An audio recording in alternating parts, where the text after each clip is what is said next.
شما باد صدای خدا. آماده شدن را فراموش نکنید. موضوع اساس رو میگردیم. موضوع ما درباره چی بود؟ انشاءالله دوزخ. درباره که ما شما به هر جهنمش بگیم، دوزخش بگیم انشاءالله خلافت. این دوزخ حق است و راست است. ما به 8 چیز نادیده ایمان میاریم. یکیش جنت است، یکیش دوزخ است.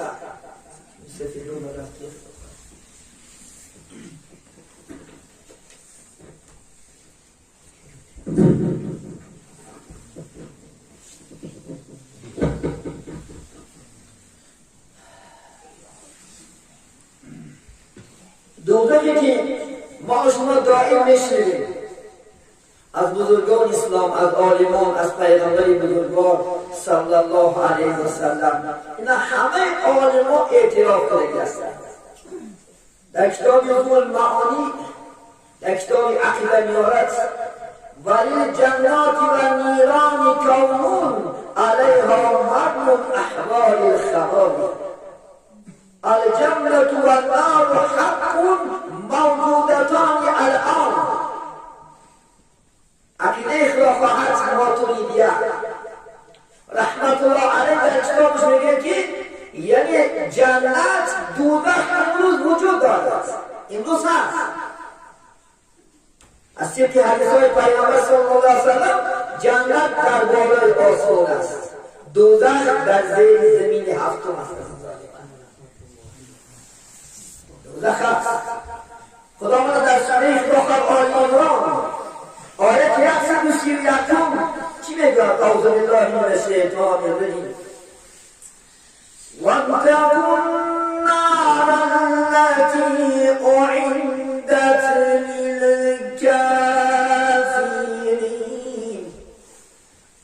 میگه خداوند میترسید از آتش دوزخ، همان آتشی که آماده تیار کرده است الله سبحانه و تعالی برای کافران.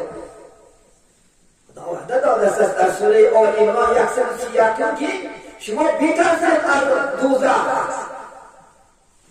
بترسید از عذاب جهنم که به خدا تیار کرده است، آماده کرده است برای کی؟ کافران.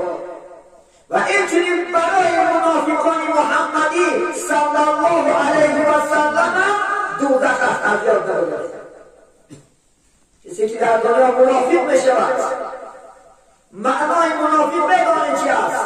معنای منافق دو است. سوره منافقون است، آیت اولش الله میگه سبحانه و تعالی که ای محمد پیش توی منافقان میآیند ترا تصدیق میکنن، خوب میدانی، خوب میدونی تو پیغمبری، تو برای ما خلافت قرآن آوردی، کتاب آوردی. وقتی که میگن از پیش تو میران پیش همون گروه های خدا شد، ترا گردن کنن. این منافق است عزیزان من. اینجوری خداوند در سوره نبع آیت 23 از 21 تا 23 الله سبحانه سوره اما که مشهور شدی است، ما شما احتیاطا اعلام مفتی قرائت میکنیم در نمازهای عصر. این سوره خدا در آیت دیگه چی میگه؟ اعوذ بالله من الشیطان الرجیم ان جهنم كانت مرصادا للطاغين مآبا لابثين فيها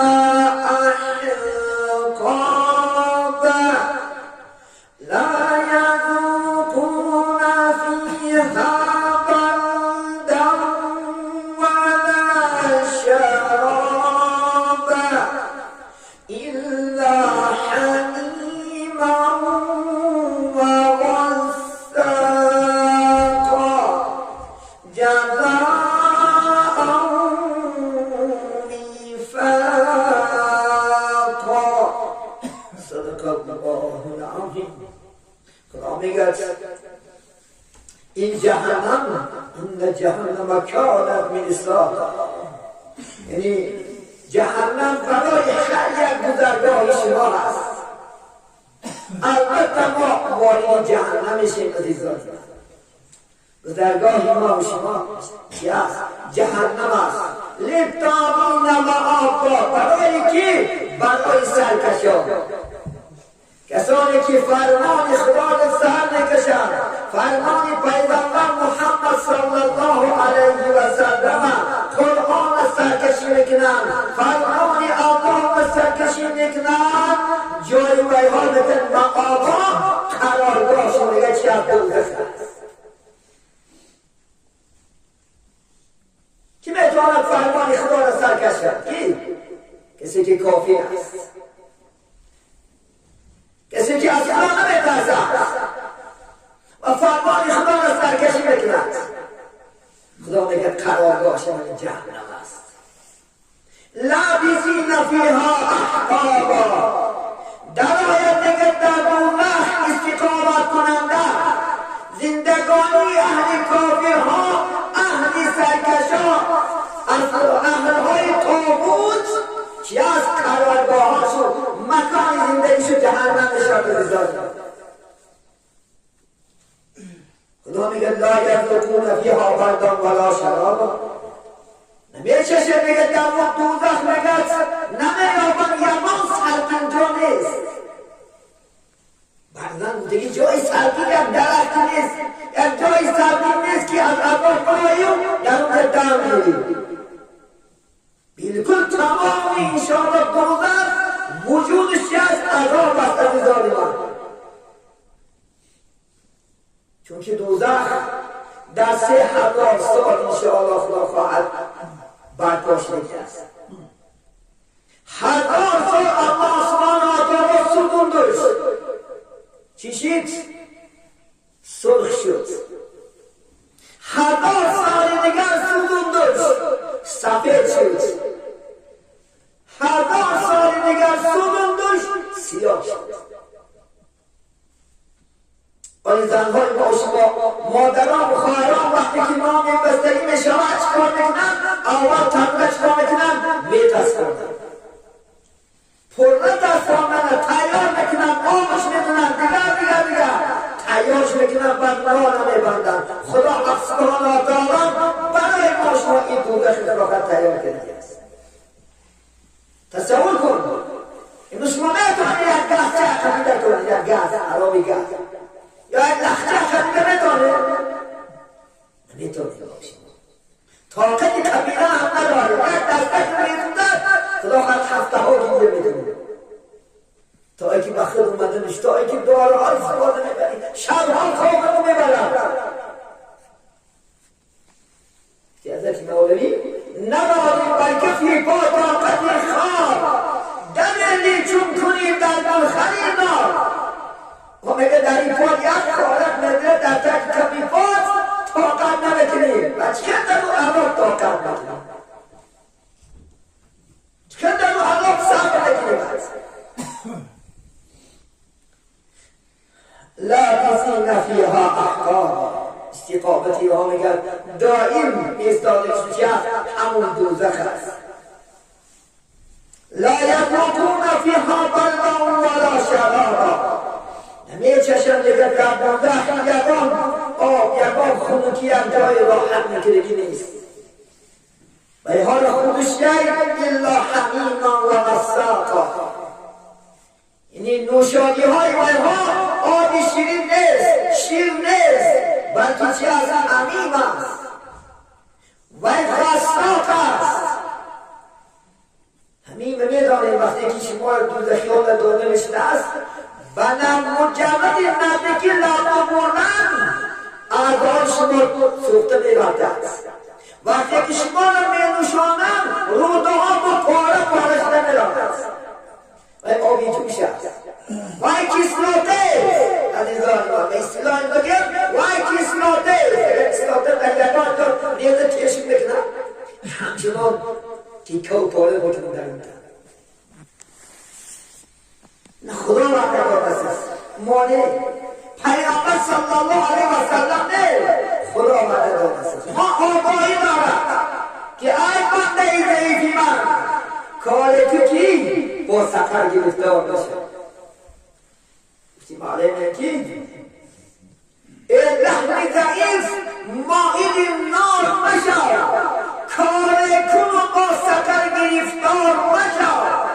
ای لحظی ضعیف بگر یک گوش باید تو خود دوزخی نکن، کار تو که در دنیا با دوزخ گرفتار نشا. این نمازت تخون، روزیت بگیر، فرمان خدا که 5 دینا اسلام، زکاتی مالتده حج کن، خدمت شما پدر مادر کن، خدمت الله کن، خدمت پیغمبر کن، کاری کن که با سفر گرفتار نشد. از سود و ضرر تو را خبر کرد خدا، کو کار بجام از پی آزار مشد. آمده تا زیان و زحمت و عذاب و راحت خدا خبر داد. سوره نوان خلافت یک چون خبر دارست که ای بندم کاری تو که به این دوزخ گرفتار بشم. از سود و ضرر تو را خبر کرد خدا گفتم نگه فقط روز قیامت ما خود محترم جماعت چی هسته خود مخلافت گناهگاره. الله نه، الله سود و ضرر و فایده و زیان برای ما شما گفته دارد. یکی ما خود ما گناه با خود بخریدیم، خود ما گناه با خود بکردیم. یکی پشیمون شدن فایدهش نیست، سود ندارد. همین جهنم و اصطلاحی عروبت ترمه است عزیزان، ترمه. خدا هم روز قیامت چی دارد؟ ترمه ها دارد. برای ترمه ها الله سبحانه و تعالی 6 فرشته مقرب است عزیزان، 6 فرشته مقرب به خدا نزدیک فرشته. یکیش جبرائیل است، یکیش میکائیل است، یکیش عزرائیل است، یکیش اسرافیل است. دوی دیگرش در قرآن نیست. یکیش ریزوان شاه جنت است، یکیش مالک بگن اپرالش دوزخ است. نه چند که دوزخ است. برای شما با فرشته کمتر معلومات بگیم. فرشته ها برادرها آموز آفریده شده هستند. فرشته ها در زنکی مردکی خوردن آشامیدن خورفتن دنگفتن نیست. ما شما جنس مردی زنی ندارد. الله از نور آفریده شده مخصوص عملها کارها کنید وظیفه‌دار شده است. و یا قابلیتی کامله دارد. من جبرئیل امین 600 قنات دارد. یک قنات که زمین جنبه نکرد. یک قنات 600 قنات دارد. 4 فرشته هایی که من 6 فرشته که خدا آفریده کرد بسیار فرشته پاکوات هستند. بسیار دارد. یک قنات که زمین جنبه نکرد. همین دو پرادهش دونخ محترم جماعت نوشی است مالک است. مالک به اصطلاح امروزه پادشاه بگیرم، یعنی پادشاه دوزخ است. پیغمبر محمد صلی الله علیه و سلم من شب معراج با واسطه جبرائیل دوزخ را من نشان دادم، عذاب‌های دوزخ. وقتی که دیدم من نزد دروازه دوزخ رفتم، همین مالک دوزخ دیدم عقل یک ذره و یک تبسم نکردم. با مجرد دیدن و نگاه به دل من لرزه فرا گرفت. تاثیر میکنه. پیغمبر تاثیر. وقتی که این پادشاهی دوزخ دیگر گفتم جبرئیل این کی است؟ جبرئیل که هذا مالک خادم الله. این گفت این پرادهش دوزخ است. این نشانه که همین ترمه است. ما ضحیک منذ خلق، از خدا این آفرینه که یک بار حال تبسم کرده نیست. یک بار تبسم کرده نیست. این نمرانی حتی محمد دیدم تبسم نکرد. چنان خشمناک بگرد، چنان غضبناک، چنان بدصورت که حتی که پیغمبر عیسی میگه بدن من لرزه فرا گرفت.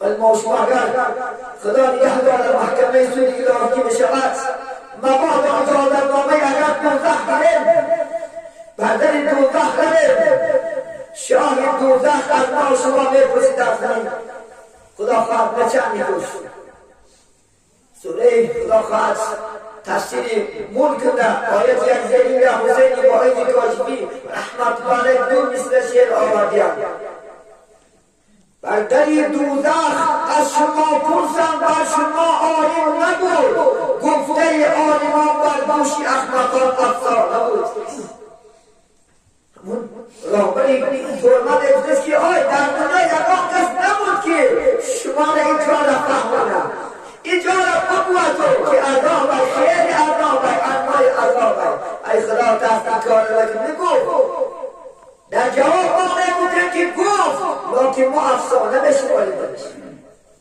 ما دروغ نگوتیم خدا در قرآن که میگه سیزدان فذوقوا العذاب بما کنتم تکذبون بیچش که این عذاب که در دنیا دروغ بشماریدش گفتی دوزخ نیست این عذاب چشم نگه روز قیامت محکمه سودی الهی بشود همین دوزخی که میگیم همین دوزخ 70,000 فرشته و 70,000 زنجیرها بسته کشاره کرده محشرگاه میاد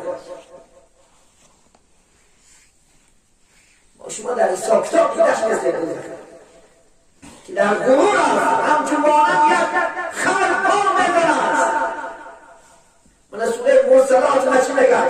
پیغمبر میگن یک باره میگن علقش یک باره شراره هاشه میپرداید شوره هاشه استعیذ بالله انها ترمی بشرار کالقصر کانه جمالة صفر اگر خود یک شکلی زرد داری همچنان میگه شراره شوره هاشه میپرداید در دوزخ میگه دار بزنید ما شما تماشا کرده نیستیم دوزخ عزیزان من 7 طبقه دارد 7 کامل دارد کامل یکم دویم سیم چهارم پنجم ششم هفتم یعنی قبر به قبر است قطعه مثل آشانه‌دار خانه ها پیغمبر سلام گفتن که این طبقه ها با آیت ها تفسیش دیگه است عزیزان یکم انشاءالله امام قرطبی رحمت الله علیه میگن یکم انشاءالله خدا فرتورمان نامش این جهنم است یکم تورمان نامش دویم نامش گفت لظا است سیم نامش حطمه است چهارم سعیر است پنجم سقر است ششم جهنم است هفتم حاویه است نامه دارد یک خلاخر انشاءالله یعنی دوزخ بنامش است امام خلاخر ضحاک رحمت الله علیه میگن که هر یک انشاءالله دوزخ آدم ها چی میگن داخل بشن در اینجا خدا من در سوره حجرات استعیذ بالله لها سبحة ابواب لكل منهم جزء مقسوم خدا میگه هر یک طبقش میگه الان اینجا جا دارد و موافق عملش آدمان جزء تقسیم کرده شد تقسیمات دیدی چی ما بگیری میدرد ایمان خلاقات ضحاک چی میگن یکم تورمن این قرارگاهی منافقای امتی محمد صلی الله علیه و سلم کسی که در دنیا سرکش است در دنیا فرمان خدا را نمیکنند فرمان پیغمبرش به جا نمیارد و دفاعهای شریعت محمدی گذاشتگی است اجرا نمیکند داخل یکم تورمنش است دویم تورمن بودن دویم جای مسیحی ها هست سوم جای تورمن جای یهودی ها هست بود چهارم تورمن جای ثانیون دیگه ستاره پرستان بغیر از خدا دو دیگر چیزا را پرستش میکنی آدم ها جاش باید از این شاهد خدا هست هفتم جای مجوسی ها هست آتش پرستان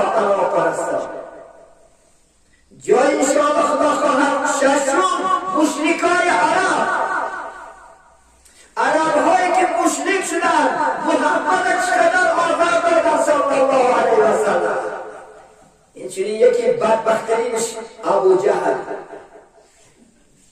مشرکای عرب و جاش میگفتن ششم کعبه است، هفتم کعبه جای منافقان است.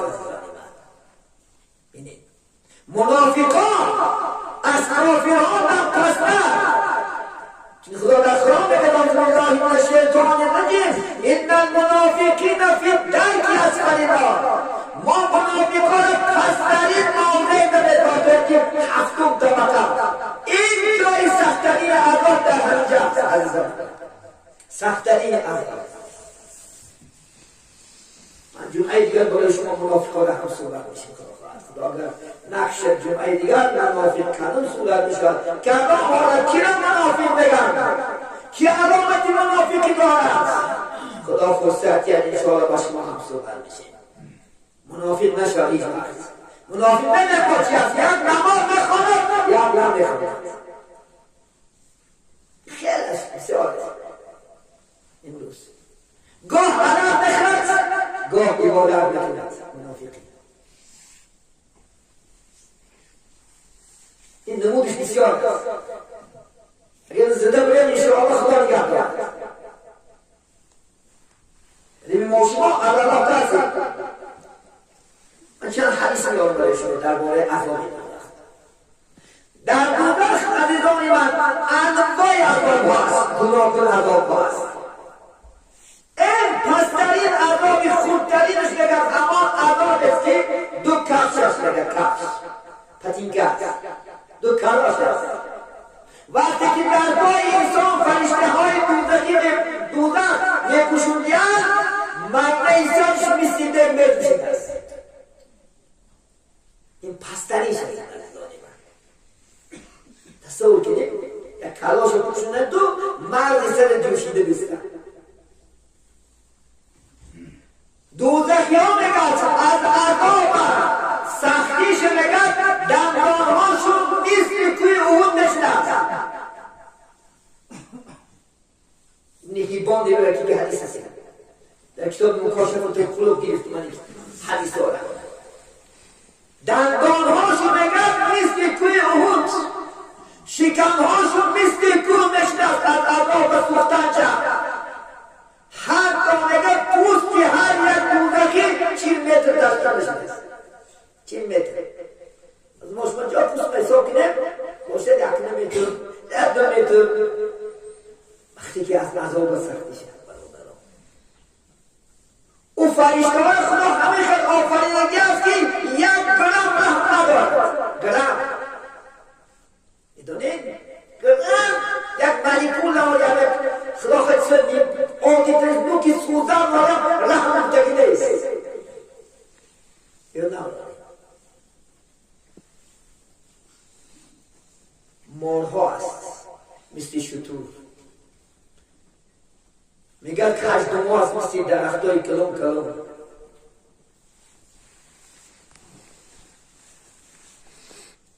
آبهای چی است؟ آبهای دوزخی ها زرداب و چیرکی زیناگرها هست. از زیناگرها آبش جمع زده میفراید همون چیزا خدا خواهد کسلاته میشه. تشنه منونگی همون سمیتیت.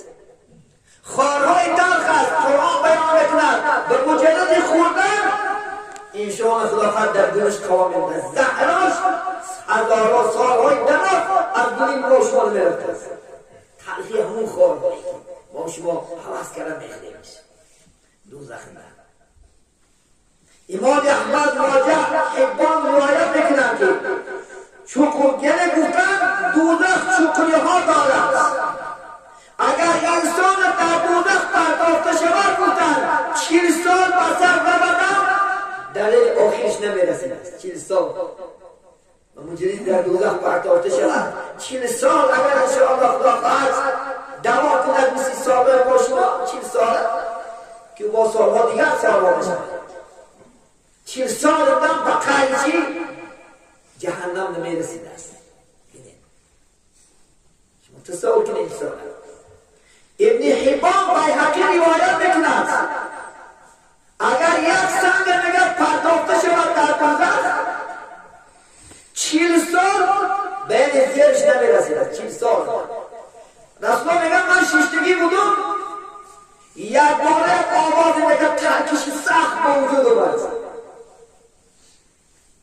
در حال میگه ترسیدم. جبرئیل امین میگه برادرم رفتم رسید. گفتم چی شد؟ یا برادر جبرئیل، چونکه برادر نمیتونن، اخی نمیتونن جبرئیل، مثل اکا و دادرش نمیتونن. پیغمبر صلی الله علیه و سلم گفتن همه یکسان، گفتن ابریات طبقه دوزخ قاتلات در دوام 70 سال اکنون بهش نرسید و مجرد رسیدنش بگد میگن آواز سختی موجود آمد. حتی میگه رسول میگه من ترسم.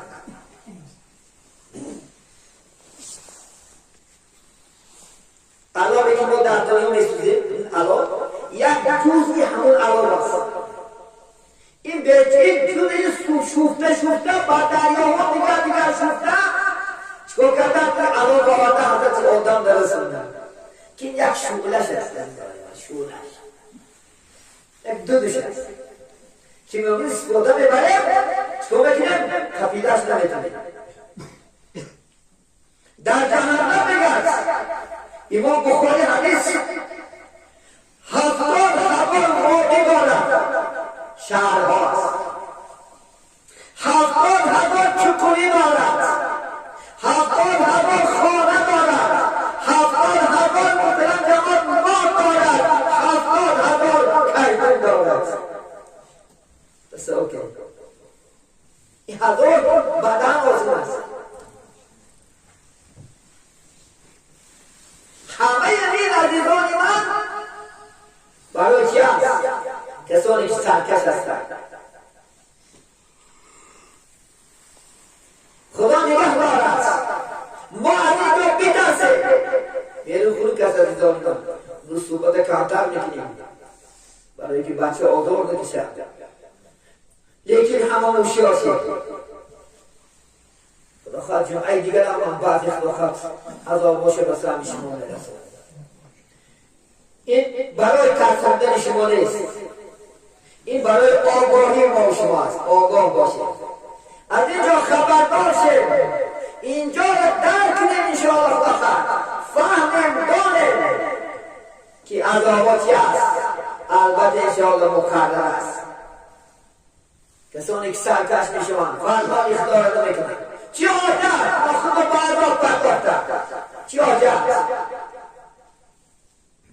خدا آسمان آتالا بیکار پیغمبران را نداد، بیکار برای مسلمان کتاب نداد، بیکار آلیمان را نداد. شب و روز میگوید که خدا تو نمیکنه، خدا تو افسانش میداره، حدیث میشماری از پدر خدا خود نمیگیری. یکی چی فایده؟ چی سود بست؟ 1000 بار پشیمان شیم، 1000 بار سلام در زمین داریم، 1000 بار آرزو کنیم میگذرد. همین فرصتی که 50 و 60 سال داده غنیمت دار. تو این روز میگن فرصت را غنیمت شمار که فردا ندامت نآید بکار. فقط با پشیمانی کار نمی‌کنی. امروز وقت است توبه کن. انشاءالله همون دروازه توبه شادگی است. خداوند نجات دوزخ توبه است و عبادت است. توبه کن، رو به خدا بیار. 5 وقت نمازت بخون، روزه ایمان شریف رمضان گیر، زکات مال بده، حج کن، دائم به ذکر الله باش، انشاءالله خداوند نجات بیار. موافق عمل ما شما خداوند چی میگیره؟ ثواب و گناه میخرید. گفتی مولوی زی مکافات عمل غافل مشو، گندم دیده گندم روید و جا چون این میگوید پیری معنوی هر چی کاری همون بی دللی. همه چی کاری همون بی دللی. کس کچکه کرده جواری نگیرفتر یا جواری کرده گندم نگیرفتر، بلکه هیچ کس ثواب کرده گناه نخریدن، هیچ کس گناه کرده ثواب نگیرفتن. همش موافق عمل ما و شما وابسته است عزیزان. بیایم با عمل باشیم، بیایم از الله ترسیم، از قیامت دوزخ از عذاب ترسیم انشاءالله. خدا ما طاقت عذاب نداریم. خدا تو شما ترسیم، زنهاتون را فهمونید، دخترها بچه‌هاتون. خدا قرآن میگه اعوذ بالله من الشیطان الرجیم قو انفسکم و اهلیکم نارا. شما خودتون و اهل عائلتون از عذاب خدا خلاص کنید.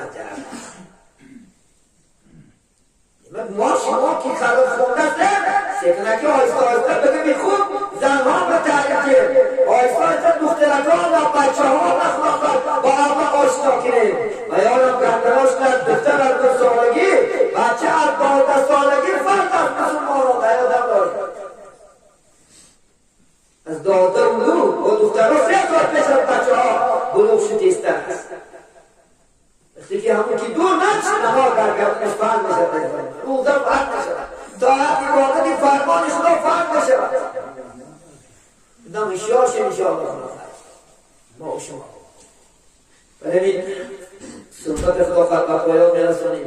الله سبحانه و تعالی تنین سیاحت خاطری جمع جمعه های دیگر خدا خواهد با شما عزیزان هم صحبت میشیم. امید میکنیم که از این موضوع ها شما خدا خواهد به خاطر میارید.